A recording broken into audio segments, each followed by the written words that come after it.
할렐루야. 오늘도 새날을 주신 하나님을 찬양합니다. 오늘도 말씀을 나누는 이 시간 성령님께서 우리와 함께 해주셔서 말씀이 이해되고 깨달아지고 믿어지는 역사가 있기를 주님의 이름으로 축원합니다. 오늘은 에스겔 35장 1절에서 9절까지 말씀입니다. 하나님의 말씀을 경청하시기 바랍니다. 또 여호와의 말씀이 내게 임하여 이르시되 인자야 내 얼굴을 세일산으로 향하고 그에게 예언하여 이르기를 주 여호와께서 이같이 말씀하시되 세일산아 내가 너를 대적하여 내 손을 내 위에서 펴서 내가 황무지와 공포의 대상이 되게 할지라.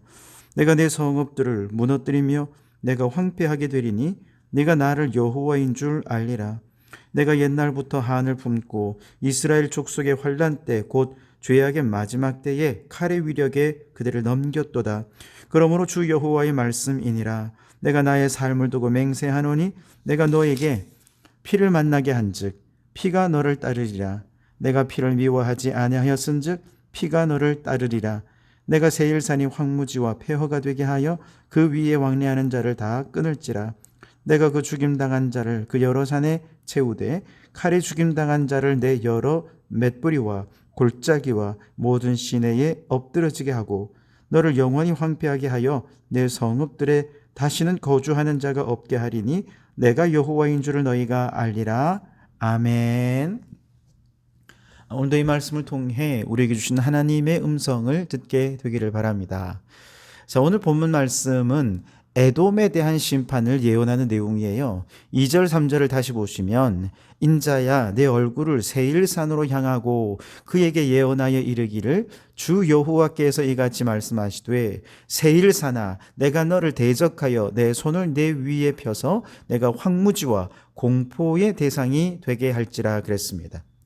여기 나오는 세일산은 에돔 사람들이 거주하는 곳을 말하는 거죠. 하나님께서 에스겔 선지자에게 세일산으로 얼굴을 향해서 에돔 족속들을 향해서 하나님이 너희를 대적할 것이고 그래서 그 땅이 황무지가 되고 그 나라가 공포의 대상이 되게 될 것이다. 결국 에돔의 심판에 대한 하나님의 의지를 선포하게 하신 것입니다. 하나님께서 에돔을 향해 심판을 예언하게 하신 이유, 즉 에돔의 죄목은 무엇일까? 크게 세 가지인데요. 첫째, 옛날부터 선민에 대해 원한을 품고 있다가 예루살렘이 바벨론에 의해 함락될 때 에돔도 같이 칼로 그들을 살육하는 일에 가담했다는 거죠. 5절에 보시면 내가 옛날부터 한을 품고 이스라엘 족속의 환난 때 곧 죄악의 마지막 때에 칼의 위력에 그들을 넘겼도다 그랬습니다. 두 번째 제목은 하나님의 백성과 그 기업인 선민과 그 땅을 탐내어서 다 내 거야. 내 기업이 될 거야. 그러면서 자기 소유로 삼고자 했다는 것이죠. 10절 11절에 내가 말하기를 두 민족과 두 땅은 다 내 것이며 내 기업이 되리라 하였도다. 그러나 여호와께서 거기에 계셨느니라. 그러므로 주 여호와의 말씀이니라. 내가 나의 삶을 두고 맹세하노니 네가 그들을 미워하여 노하며 질투한 대로 내가 네게 행하여 너를 심판할 때에 그들이 나를 알게 하리라. 아멘. 세 번째로 에돔 족속이 이스라엘 백성과 하나님을 조롱했기에 그들도 심판받을 것이다 그랬습니다. 12절에 내가 이스라엘 산들을 가리켜 말하기를 저 산들이 황폐하였으므로 우리에게 넘겨주어 삼키게 되었다 하여 욕하는 모든 말을 나 여호와가 들은 줄을 내가 알리로다 그랬습니다. 이스라엘 산에는 뭐가 있습니까? 예루살렘 성전이 있죠. 그런데 그 예루살렘 산이 황폐하였다라고 하는 것은 예루살렘 성전이 바벨론에 의해 함락되었다는 거죠. 그리고 예루살렘 성전이 파괴되었다는 것입니다. 자, 그런데 에돔 사람들은 예루살렘의 함락과 성전의 파괴를 보면서 이스라엘 백성들을 조롱합니다. 하나님을 욕했습니다. 그걸 하나님이 다 들으셨다는 거예요. 13절에도 보시면 너희가 나를 대적하여 입으로 자랑하며 나를 대적하여 여러 가지로 말한 것을 내가 들었노라 그랬습니다. 이스라엘을 대적하고 파괴한 것을 스스로 자랑합니다. 그리고 이스라엘과 하나님을 욕하고 조롱한 것들을 하나님이 다 들으셨다는 것이죠.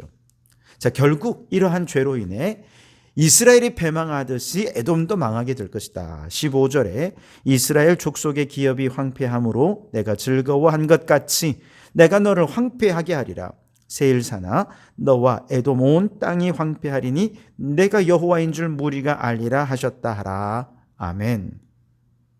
이스라엘도 그들의 죄로 인해 망하는 것이지만 저 하나님의 택한 백성 이스라엘의 패망을 보면서 자기 입속을 차리고 하나님을 모독하는 말과 행동을 했던 저 에돔의 죄에 대해서도 하나님은 결코 지나치지 않으신다는 거예요.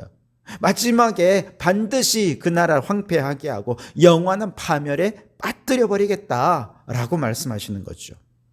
바로 이것이 오늘 본문의 내용인데요. 근데 사실 여러분, 에돔에 대한 심판은 이미 25장에서 예언을 했습니다. 내용도 25장의 내용과 크게 벗어나지 않습니다. 그럼에도 불구하고 오늘 35장에서 다시 한 번 더, 그것도 25장보다 훨씬 더 길게 기록하고 있는 이유가 무엇일까? 심지어 여러분 32장까지는 모든 심판의 예언이 다 끝났습니다. 33장부터는 이제 이스라엘의 회복에 관한 얘기가 이제 시작이 됐어요. 그러다 갑자기 35장에서 에돔의 심판 얘기가 나온단 말이죠. 이건 매우 어색하고 부자연스러워 보입니다. 그래서 저도 쭉 읽으면서 왜 이 얘기가 나올까? 굉장히 당황했고요. 그래서 36절로 그냥 건너뛸까? 36장으로 그냥 건너뛸까? 이런 생각을 했는데요. 저만 그런 생각을 한 게 아닌 것 같아요. 어떤 학자들은요, 이 말씀이 불필요하게 삽입되었다, 그렇게 주장하는 학자들도 있어요. 그러나 주님의 말씀에 불필요한 게 어디 있습니까? 다 이유가 있는 것입니다. 그래서 오늘 말씀을 다시 쭉 읽어보면 그 이유가 뭔지를 눈치챌 수 있습니다. 한마디로 에돔의 멸망은 선민의 구원과 회복을 위해 반드시 필요한 일이다 라고 하는 것을 이걸 통해 강조하고 있는 것이죠. 여러분, 하나님이 택하신 백성이 구원받고 회복되는 것과 에돔이 반드시 멸망하는 것이 도대체 무슨 상관이 있습니까? 상관이 있습니다. 왜냐하면 하나님의 구원과 심판은 동시에 일어난 일입니다. 죄인은 심판받지만 의인은 구원받는 거 동시에 일어나는 일입니다. 천국이 임하면서 지옥도 있는 것도 동시에 있는 일입니다. 의인이 구원받았는데 죄인이 심판받지 않고 의인과 같이 있으면 어떻게 됩니까? 의인은 또다시 죄인에 의해 고통당할 수밖에 없지 않겠습니까? 우리가 사는 이 세상에서는 죄인과 의인이 함께 뒤섞여 살죠. 그래서 의인이 죄인에 의해서 고난도 당하고 핍박도 받고 때로는 미혹도 당하기도 하죠. 그러나 이런 환난과 고난 속에서도 끝까지 믿음을 잘 지키게 되면 하나님께서는 마지막 때에, 마지막 하나님의 심판의 날에 의인은 영생에, 죄인은 영벌에 처하셔서 의인에게는 완전한 구원을, 죄인에게는 완전한 멸망을 주십니다. 그런 의미에서 오늘 본문에서 선민 이스라엘은 영적으로 바라보면 모든 구원받은 하나님의 백성, 영적 이스라엘을 상징하는 거죠. 반면에 에돔은 하나님의 백성을 대적하는 모든 악한 원수들, 마귀들, 또 마귀에 의해서 조종당하는 모든 죄인들을 상징하는 것이다 말할 수 있겠습니다. 하나님께서 최종적으로 하나님의 백성에게 구원을 베푸시는 그 마지막 그날에는 그들이 받는 구원은 결코 불완전한 구원이 아닙니다. 구원 받았는데도 여전히 죄인에게서 위협을 당하는 그런 구원은 있을 수 없다는 것이죠. 위태로운 구원은 아니라는 것입니다.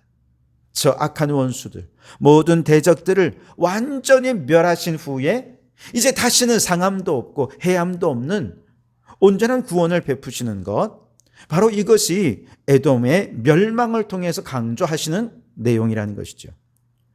사실 역사적으로 보면 에돔은 계속해서 이스라엘을 향해 깐죽거리고 공격하고 회방하고 방해하고 그러면서 이스라엘에게 얼마나 큰 피해와 상처를 입혔는지 모릅니다. 마찬가지로 지금도 오늘 구원받은 하나님의 백성들, 우리 성도들 곁에서 마귀 사탄이 끊임없이 깐죽거리면서 기회를 틈타 공격하는데, 때로는 우는 사자처럼 위협하고 공포를 조장해서 성도들이 막 두려워 떨게 만듭니다. 때로는 광명한 천사를 가장해서 성도들을 미혹하죠. 그래서 구원받은 성도들의 영혼이 정말 위태로워지기도 하고 영적 침체에 빠지기도 하고 그렇게 큰 피해를 주고 때로는 상처를 입히기도 하지만, 그래서 에돔과 이스라엘이 뒤섞여 사는 동안에는 이렇게 상처를 받을 수밖에 없어요.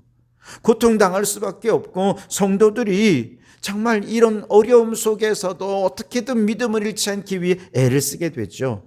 그런데 마지막 날 믿음을 지키고 끝까지 예수님을 따라 살아서 그 택한 백성들이 주님 재림하시는 것을 보게 될 때 어떻게 됩니까? 주님께서 그들을 구원하시는데요, 의인과 죄인을 천국과 지옥으로 완전히 갈라놓으십니다. 구원과 심판으로 완전히 갈라놓으십니다. 저 악한 마귀가 다시는 하나님의 백성들을 공격하지 못하도록, 다시는 상함도 해함도 없고 눈물도 다시는 없고 애통함도 없는 온전한 구원을 베풀어 주신다는 것이죠. 이사야 35장 9절에 보면 거기는 사자도 없고 사나운 짐승이 그리로 올라가지 아니하므로 그것을 만나지 못하겠고 오직 구속함을 받은 자만 그리로 행할 것이라. 아멘.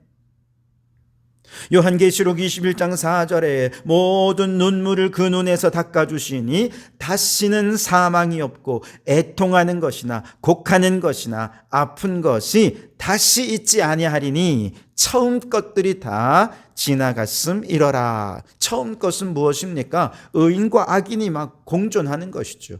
죄와 선이 함께 공존하는 것입니다. 여기에는 상처와 아픔과 고난과 눈물이 있어요. 그러나 여러분, 저 하나님의 나라가 이 땅에 임하게 될 때 그 나라에는 다시는 눈물이 없습니다. 애통함도 없고 곡함도 없습니다.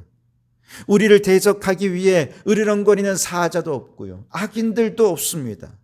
왜냐? 하나님께서 먼저 저 악한 사단 마귀 권세와 모든 죄인들을 완전히 멸하시고 지옥불에 유황불에 던져 넣으실 것이라 말씀하셨거든요.